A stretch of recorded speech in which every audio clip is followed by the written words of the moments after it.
Salam budaya, Rahayu, mugi-mugi sameo rahayu sagung dumadi. Para netizen yang berbahagia, kali ini kami hadir ingin bercerita tentang cerita rakyat yang berkenaan dengan anak Raja Brawijaya kelima. Di antaranya adalah Raden Djoko Dander dan Raden Djoko Bandem. Raden Djoko Dander dan Raden Djoko Bandem itu pada saat pecahnya atau surutnya kerajaan Majapahit, putra Raja Brawijaya kelima saling untuk melakukan ngulandoro, pergi atau meninggalkan kerajaan mencari keselamatan masing-masing. Di antaranya putra Raja Brawijaya kelima itu Raden Djoko Bandem dan Raden Djoko Dander. Dia menuju ke arah tenggara dari kerajaan, barat daya maksud saya. Dia salah satu kota yang disinggahi adalah kota Kediri, dan di sebuah desa Sukosewu sebelah selatan Pasar Ngringging Kediri itu juga pernah dijadikan tempat peristirahatan, konon ceritanya demikian, namun petilasannya sekarang sudah tidak ada. Toh itu hanya sebatas untuk peristirahatan, untuk melepaskan lelah Raden Djoko Bandem. Nah, setelah melepaskan lelah beberapa waktu atau beberapa saat, dia melanjutkan perjalanannya ke lembah Gunung Wilis.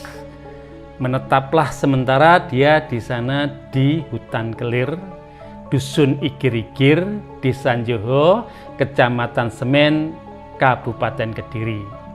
Di situ Raden Djoko Bandem mendirikan sebuah pesanggrahan. Ada yang mengatakan kalau itu surau atau langgar, tapi tepatnya lebih pas kalau itu dikatakan pesanggrahan. Menetap di situ dan petilasannya hingga sekarang masih terawat bagus. Ini terlepas dari perjalanan Raden Djoko Bandem atau Syekh Bela Belu pada kira-kira tahun 60-an itu ada seorang perumput. Pada saat mendapatkan rumput penuh dan dia sudah diikat, mau diangkat, dia nggak kuat karena laparnya, karena hausnya. Sehingga dia teloh-teloh atau lemah lunglai lah bahasanya, sambil dia itu menghayal atau berpikiran, seandainya perut aku penuh dan aku nggak haus, niscaya saya mampu mengangkat rumput ini. Di tengah-tengah rasa daya khayalnya, pikiran-pikirannya seperti itu, lantas dengan tiba-tiba di depannya itu sudah tersedia hidangan di nampan, nasi putih dengan hangat dan ayam panggang beserta wedang serainya. Dia terperanjat melihat hal tersebut, kok ada makanan di tengah hutan seperti ini. Lantas dia mau nyicipi takut, tapi rangsangan untuk makan kuat.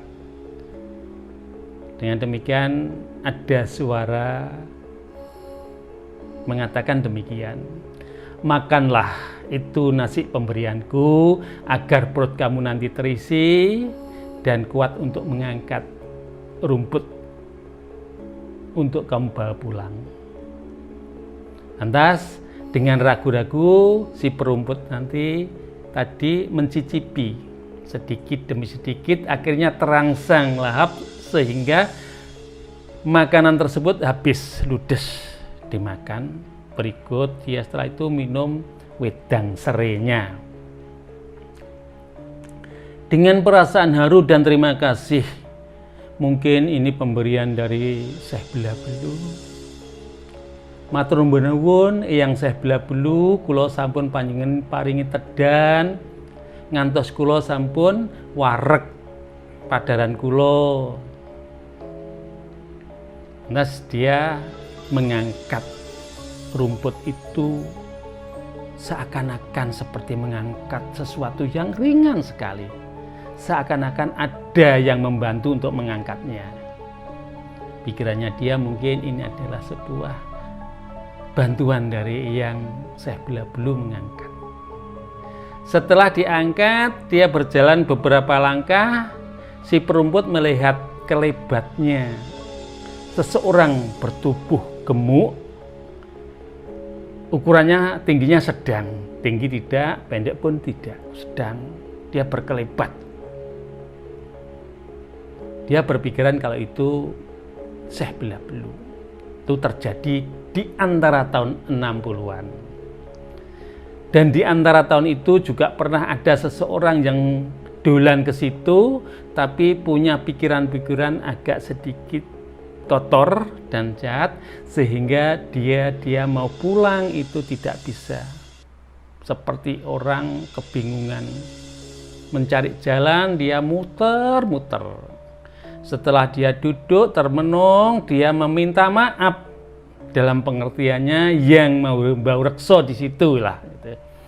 Dia minta maaf telah melakukan sebuah kesalahan dengan usilnya sehingga dia bisa pulang dengan jalan yang terang. Maksudnya jalannya yang seperti semula dia tahu pulang. Itu sepotong. Ada peristiwa di antara tahun 60. Itu pernah ada sebuah cerita. Hal-hal seperti itu sering terjadi di antara tahun itu. Melanjutkan cerita Syekh Bela-Belu atau Raden Djoko Bandem. Setelah menetap di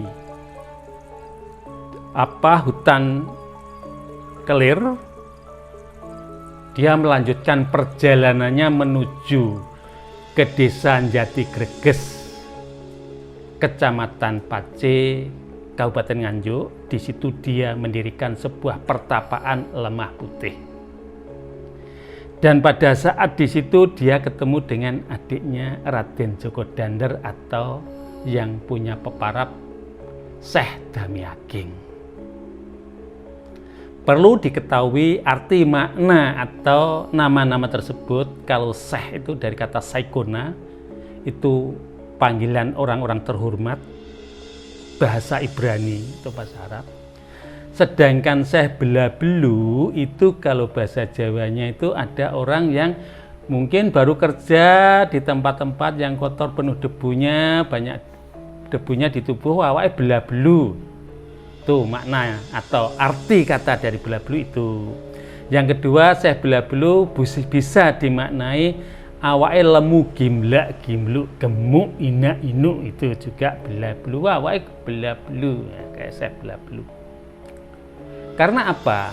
Kebiasaan Syekh Bela-Belu itu ialah menanak nasi, ngeliwet, adang-adang, makan dan makan, tapi kebiasaannya malam hari dia selalu berjaga, terjaga, begadang.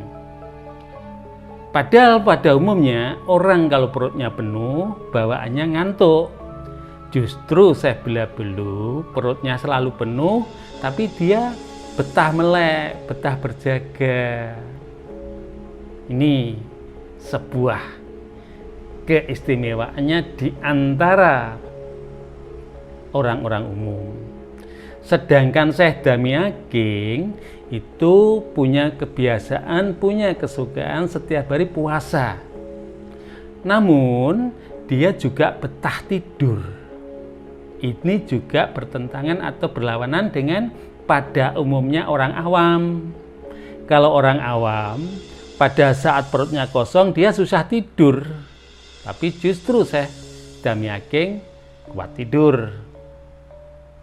Nah, Syekh Damyaking seperti katakan Syekh atau Syekhuna itu nama panggilan atau sebuah sematan nama terhormat. Dami itu terdiri atau sesuatu yang meliputi buah nangka yang sudah masak, itu namanya dami. Tipis-tipis itu. Nah, aking itu bahasa Indonesianya kering. Dami yang bahasa aja sudah tipis, apalagi kalau kering itu tambah tipis kerontang. Jadi tubuhnya Damyaking, Syekh Damyaking itu tipis kerontang. Karena suka puasa, yang selalu dia lakukan adalah puasa dan puasa. Ada sebuah cerita yang menurut ukuran umum amat sangat unik dan menarik. Di suatu ketika Syekh Damyaking dihadiri seekor macan besar dengan jalannya pelan seperti macan luwe, melakoni macan luwe, mendekati Syekh Damyaking. Dia berkata mau memangsa Syekh Damyaking karena dia lapar. Syekh Damyaking tanggap sasmito dengan bahasa hewannya. Dia mengatakan, kamu jangan makan aku. Badanku kurus kering, tinggal kulit dan tulang. Nanti kamu makan, kamu nggak kenyang. Sebaiknya macan kamu makan saudaraku Syekh Belabelu, tubuhnya gemuk. Nah, lantas si macan menghampiri Syekh Belabelu. Syekh Belabelu pun juga tanggap sasmito, artinya mengerti dengan bahasa hewan itu. Syekh Belabelu mau dimangsa, mau dimakan, mau jadi santapan. Lantas Syekh Belabelu dengan legowo, dengan senyum yang ramah, kalau kamu makan, kamu lapar macan, monggo, makanlah aku.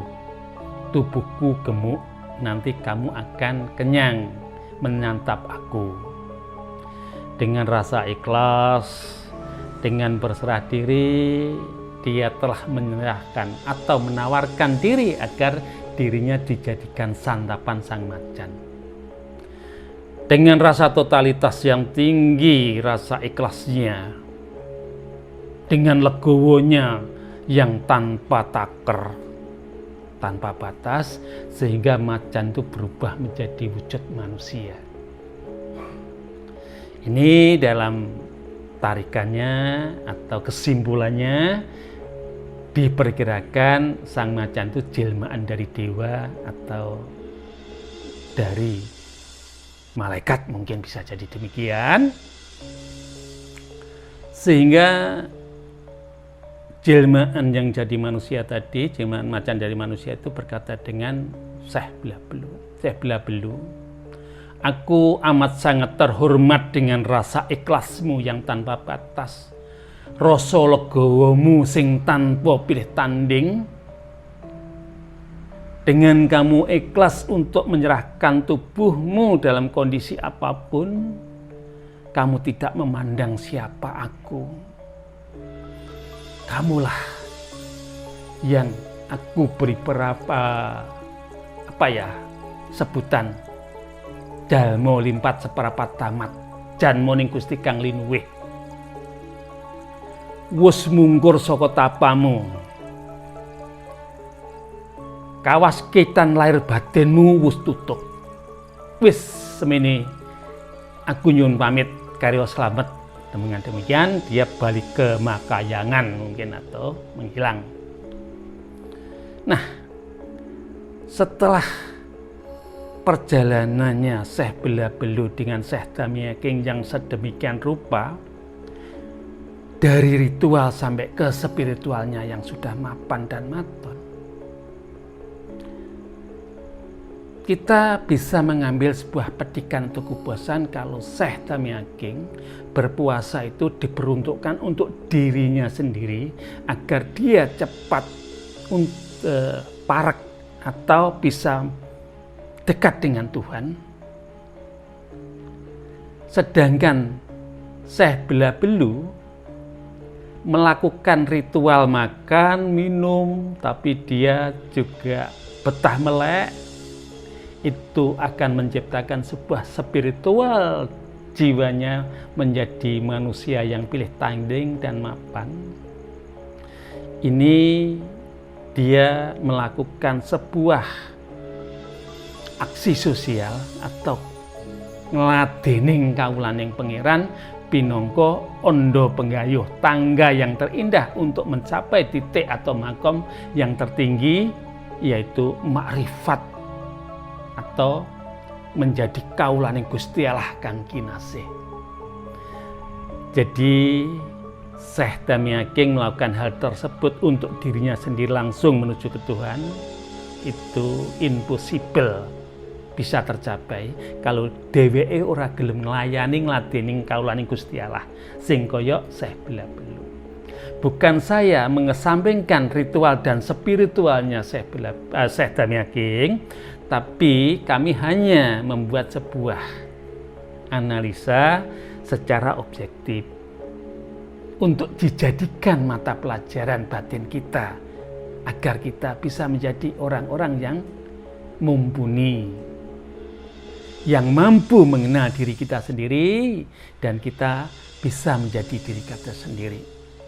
Setelah di pertapaan Lemah Putih di desa Jati Greges, Kecamatan Pace, dia melanjutkan perjalanannya ke Desa Ngetos, ke Sawan, hingga ke Ponorogo, dan di persinggahan terakhirnya di Pegunungan Banteng, di Dusun Pemancingan, di Desa Parangtritis, Yogyakarta sebelah selatan. Dia sampai akhir hayatnya. Di situ ada pemakamannya yang terawat rapi dan bagus. Dan ada juga di situ kejadian amat sangat unik, juga menarik untuk kita baca atau kita pelajari, bukan karena sisi mistiknya, tapi sisi spiritualnya. Nah, konon ceritanya Syekh Bela-Belu itu juga santri atau murid daripada Syekh Maghribi. Dan di suatu ketika Syekh Maghribi menghadiri di padepokannya Syekh Bela-Belu, ada sebuah perjanjian mengajak sholat berjamaah Jumat di Mekah. Dan Syekh Bela-Belu menghiani atau mengamini, menyarujui. Nanti kalau Jumat kita Jumatan ke sana, berjamaah ke sana. Entah setelah dia hari yang ditentukan Jumat itu, Syekh Maghribi mendatangi padepokan. Mengetahui Syekh Bela-Belu masih menanak nasi, Syekh Maghribi menegur, "Loh, ini sudah jam berapa kok masih ngeliwet? Katanya mau bareng-bareng kita berjamaah sholat Jumat di Mekah." Ya aku ya juga ngibadahi tubuh aku tuh. Aku tak ngeliwet dhisik.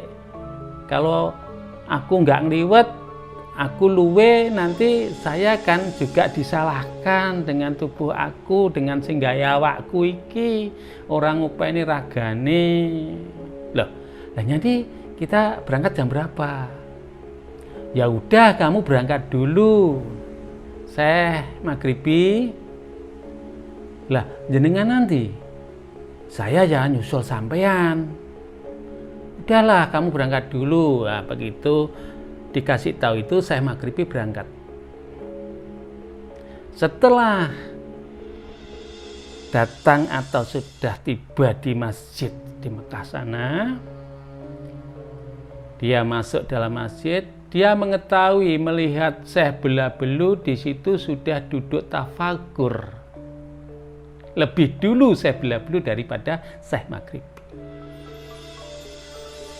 Sehingga Syekh Maghribi amat sangat heran dan punya rasa hormat yang tiada terhingga dengan Syekh Bela-Belu karena sebuah kemampuannya yang linuwih jalmo pilih tanding, sehingga karena dengan cara mengibadahnya itu dengan makan dan makan, tidak semuanya orang banyak makan itu tidak punya kelebihan. Tidak semuanya orang yang ahli puasa itu juga punya kelebihan. Tergantung definisi mereka untuk menjalankan sebuah perjalanan spiritualnya. Di sini ada petikan. Kita melakukan sesuatu itu dengan rasa ikhlas dan legowo. Itu ibadah yang tertinggi.